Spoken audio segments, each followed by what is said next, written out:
The state of New York has nearly 60,000 cases, 1,000 deaths, and it is now the epicenter of the U.S. outbreak. But President Trump dropped the suggestion to quarantine the area, and instead, federal officials have issued a travel advisory. CGTN's Karina Huber has more from New York City. Now, the fatalities include a male nurse in his 40s who passed away earlier this week. He had asthma.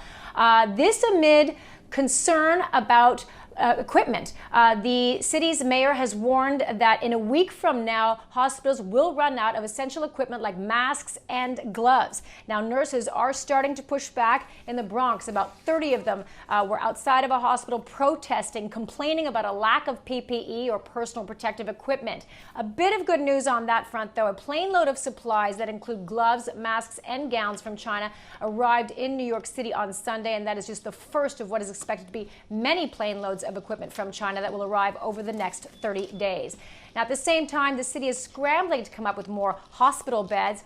Good news on that front, 4 new makeshift hospitals have been approved. That's on top of the 4 that were already approved. So we should expect to see about 8,000 more hospital beds in the state of New York. On top of that, the Navy hospital ship, the USNS Comfort, is set to dock in a New York harbor on Monday, again with about 1,000 more beds. Now, that ship will be used to treat non-COVID-19 patients, but that will free up some beds at the hospitals to deal with those who do have the virus. Nevertheless, the state is still far from the 140,000 beds that the governor of New York predicts will be needed at the apex of this crisis, which is expected to hit in 2 to 3 weeks from now. This is what Governor Cuomo had to say about the apex in a press conference on Sunday morning.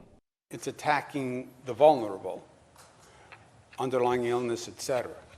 And I don't see how you get past that curve without seeing thousands of people pass away.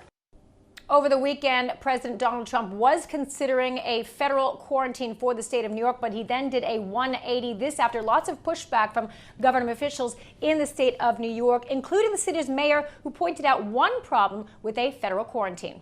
We got to be mindful of families that at this crucial moment want to reunite, whether that means families coming back to New York or leaving New York to go to another place where they're based.